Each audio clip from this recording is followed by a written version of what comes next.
Alors on passe à la deuxième partie de cette chronique. En période de fête de fin d'année, la vigilance a été renforcée auprès des commerçants du territoire face au risque accru de cambriolage ou vol à l'étalage. La Chambre de commerce et d'industrie de Versailles a même mis au point un dispositif pour prévenir les commerçants des actes de délinquance subis par d'autres en temps réel grâce à un système par SMS. Regardez ce reportage. Vigilance accrue auprès des commerçants des Yvelines. En cette période de fête de fin d'année, le dispositif de sécurité a été renforcé dans les zones commerciales. Lundi, la Chambre de commerce de Versailles a réuni forces de l'ordre et commerçants pour faire un point ensemble. On constate une stabilisation des faits, en tout cas de faits de cambriolage dans les commerces. En revanche, on a une très légère augmentation concernant les faits un petit peu plus violents, c'est-à-dire les attaques à main armée. Karl Pittel a été cambriolé il y a 1 an. Recettes et bijoux lui ont été dérobés. Le choc passé, il a décidé de mieux équiper sa boutique. Je vais essayer d'améliorer un peu la sécurité, bien que je l'ai déjà amélioré quand je me suis fait cambrioler, mais là je vais essayer d'améliorer au niveau du commerce. La police et la gendarmerie étaient présents pour délivrer des conseils. En premier lieu, le bon sens. Ne pas mettre de la marchandise onéreuse près des issues de secours, délester les caisses un maximum et changer les horaires de passage des convoyeurs de fonds si possible. Ou si on va soi-même à la banque, ne pas hésiter à changer les horaires ainsi que les parcours. Un tas de conseils tels que ceux-ci, déjà s'ils étaient respectés à la base, pourraient supprimer bien des problèmes. Pour renforcer le dispositif de sécurité, la Chambre de commerce va mettre en place un système d'alerte par SMS. Les commerçants pourront signaler chaque incident sur un portail web sécurisé.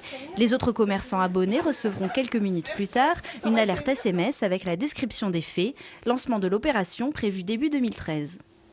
Et cette sécurité ou cette insécurité des commerçants, on va en parler à présent dans la chronique de l'Écho. Oui, avec Daniel Chalon, bonsoir. Bonjour. Bonjour, vous êtes élu à la Chambre de commerce et d'industrie de Versailles en charge du commerce. Alors, donc on le voyait dans le sujet, on va donner quelques chiffres de la préfecture des Yvelines pour compléter cela. En 2012, 80 000 faits de délinquance ont été enregistrés dans les Yvelines sur des locaux commerciaux. Les cambriolages sont en légère baisse, 588 faits cette année contre 597 en 2011, donc pas vraiment de panique pour l'instant. Une diminution également des vols à main armée sur des établissements commerciaux, moins 7% en 1 an. Donc ces chiffres sont en diminution, mais est-ce qu'il y a quand même une peur au niveau des commerçants en cette période de fin d'année ? Disons que les commerçants qui malheureusement ont été agressés, volés ou cambriolés ont tout de même la peur au ventre. Quoi qu'on fasse, on se souvient toujours de ce qu'on a subi.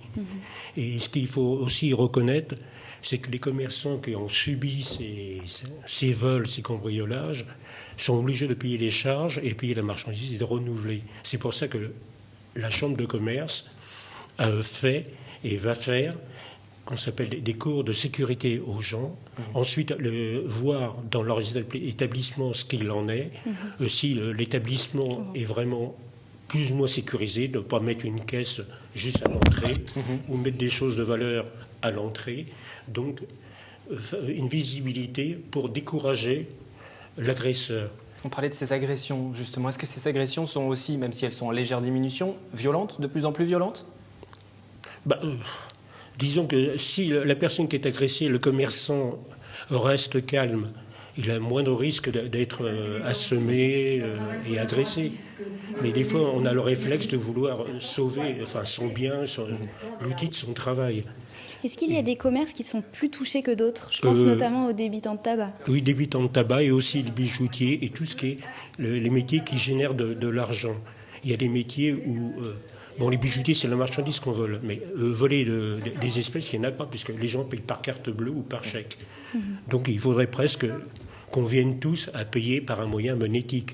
Et ça serait une certaine sécurité pour les commerçants. Vous parliez de l'aide apportée par la Chambre de commerce et il y a aussi une aide apportée par le service des douanes qui concerne les débitants de tabac. C'est une aide spécifique pour que soit financé soit un audit de sécurité du local commercial, soit une aide pour acheter et installer du matériel de sécurité. Donc si des débitants de tabac nous regardent, sachez que vous pourrez bénéficier de 80% d'aide sur vos achats pour un plafond de 10 000 €. Il faut contacter donc les douanes du département pour en savoir un petit peu plus. Donc vous le disiez, la Chambre de commerce a mis en place un plan d'action, un portail web gratuit, un abonnement au portail sécurité, on va en parler, et puis des prestations personnalisées en fonction de chaque commerçant, notamment ces alertes SMS donc, qui seront mises en place au premier trimestre 2013. Voilà, donc les associations de commerçants des Yvelines, qui font partie donc de la Chambre de commerce,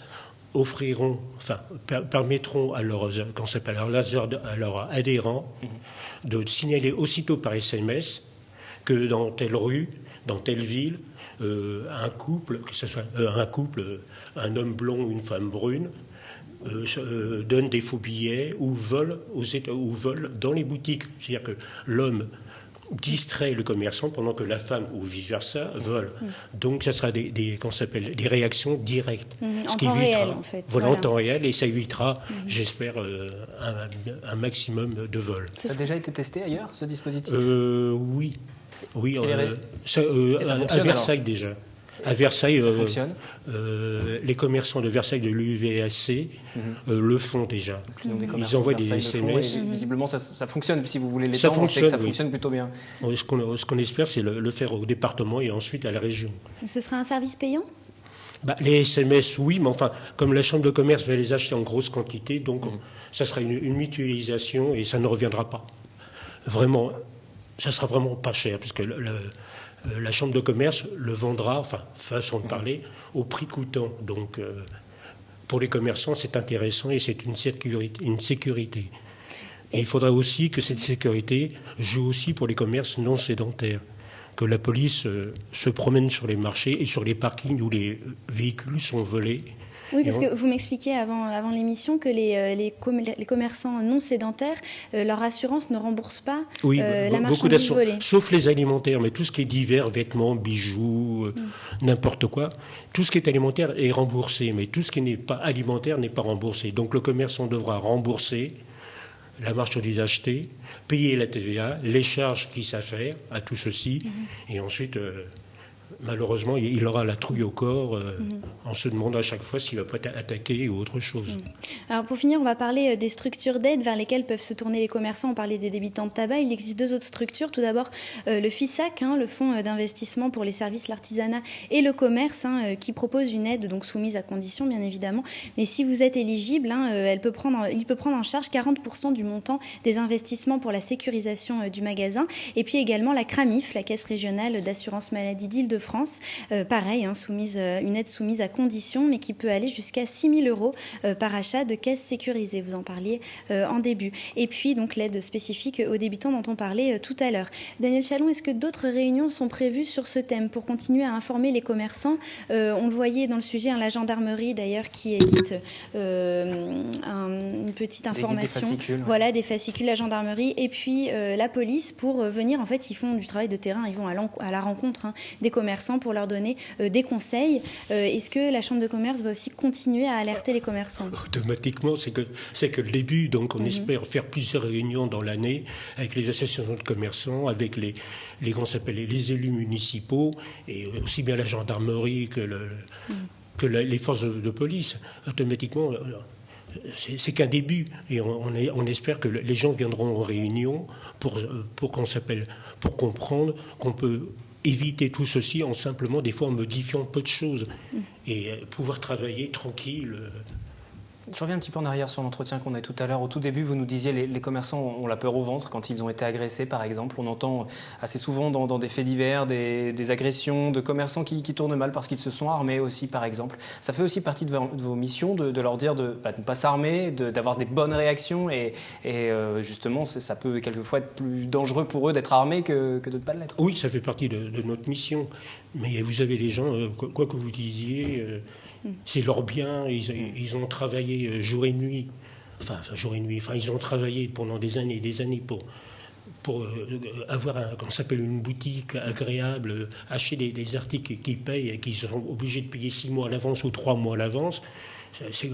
Quand on vient chez vous et qu'on vous vole, généralement votre réaction est de réagir, ou alors, si vous êtes assez intelligent, vous laissez faire et ensuite vous subissez tous les symptômes qu'on peut avoir, dépression, peur, se demander quand on va être attaqué la prochaine fois. Il y a des commerçants qui abandonnent aussi, justement, quelquefois quand ils ont été agressés.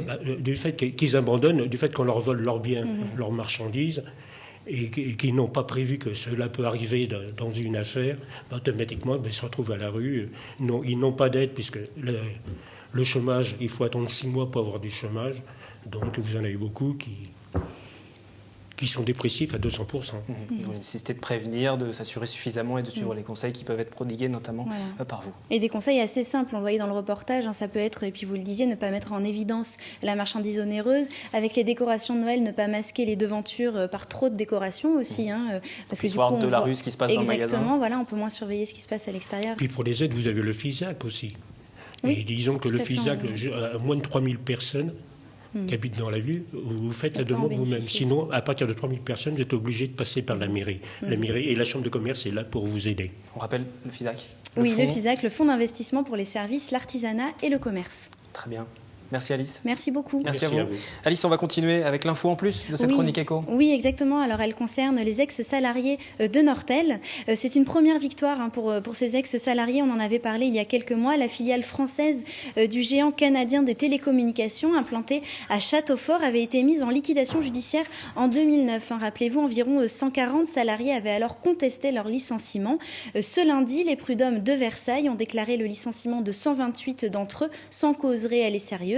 Des dommages et intérêts ont donc été prononcés pour 117 employés allant de 21 000 à 140 000 euros. Alors ce n'est qu'un début pour les ex-salariés de Nortel. Ils veulent obtenir gain de cause pour l'ensemble des employés licenciés. En 2009, 467 emplois sur 700 avaient été supprimés. On vous tiendra bien sûr au courant de l'avancée de cette épopée judiciaire. C'était l'info en plus de la chronique éco. À présent, l'agenda, comme toutes les semaines, les rendez-vous de la semaine à suivre en économie. Oui, alors on va le voir à l'écran, 2 dates proposées par la Cité des métiers de Saint-Quentin-en-Yvelines, qui est basée à Trappes. Tout d'abord, un atelier CV et lettres de motivation, si vous êtes à la recherche d'un emploi.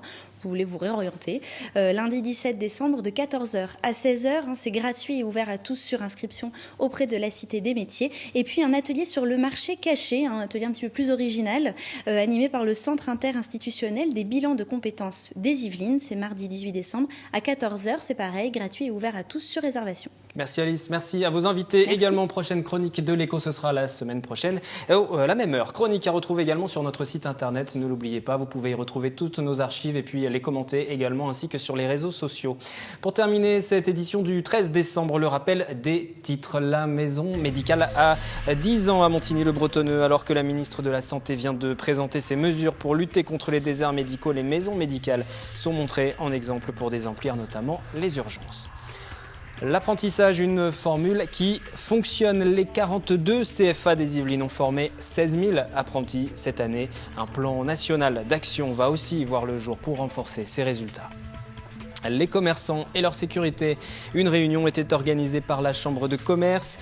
Un système d'alerte SMS pourrait être mis en place. Les commerces signaleront chaque incident sur un portail web sécurisé. Enfin, l'opération collecte de jouets proposée par Skibus, comme chaque année depuis 1996. Cette fois, 15 000 jouets ont pu être redistribués à une dizaine d'associations caritatives locales. La maison médicale de Montigny-le-Bretonneux a donc 10 ans. Elle permet d'assurer des gardes, aussitôt les cabinets fermés. Une solution pour désengorger les urgences. Reportage lors de la soirée anniversaire qui se tenait il y a quelques jours à Montigny donc. Regrouper en un seul lieu des professionnels de la santé capables de prendre en charge les patients durant les heures de fermeture des cabinets médicaux de ville. Une idée portée au début des années 2000 par l'amicale des médecins des 3 villages de Montigny-le-Bretonneux. 2012, 10 ans après son ouverture, la maison médicale de Garde veille sur 233 000 habitants de Saint-Cyr-l'École à Manille-les-Hameaux, en passant par Elancourt, grâce à 40 médecins généralistes volontaires. On avait une préoccupation éthique qui était celle de pouvoir rendre service à nos patients. C'est-à-dire qu'on avait une vision de ce que pouvait être la permanence de soins. À une certaine époque, il y a pas loin, 10-12 ans, on travaillait 36 heures d'affilée. Je veux dire, aujourd'hui, ça paraît complètement fou, mais c'est quand même ce qui s'est passé et ça paraissait normal tout le temps. À l'occasion de la soirée d'anniversaire de la maison médicale, Nicolas Abou, ancien médecin maire de la ville en fonction à l'époque, a rappelé ce qui l'a poussé à mettre à disposition des locaux de sa commune. C'était un peu moderne parce que on avait tendance à dire mais les médecins, ils n'ont qu'à se débrouiller. Non, la santé publique, ça relève des politiques. Et comme l'État n'assumait plus totalement, véritablement, cette dimension, il était important que les collectivités locales se prennent en main pour répondre à ce problème de garde qui devenait vraiment extrêmement dangereux. Reste que cette réussite suscite des convoitises. La maison médicale pourrait se voir imposer par l'Agence régionale de santé de couvrir un territoire encore plus vaste. Les médecins se disent inquiets, les élus partagent leurs craintes. Et si on rajoute de nouveaux patients, je crois qu'on va retomber dans les problèmes qui sont générés aujourd'hui au niveau des urgences hospitalières. Donc je n'ai pas envie que ça se passe comme ça. La maison médicale est installée à proximité de la police municipale. Les patients ne peuvent y accéder qu'après un appel auprès du 15.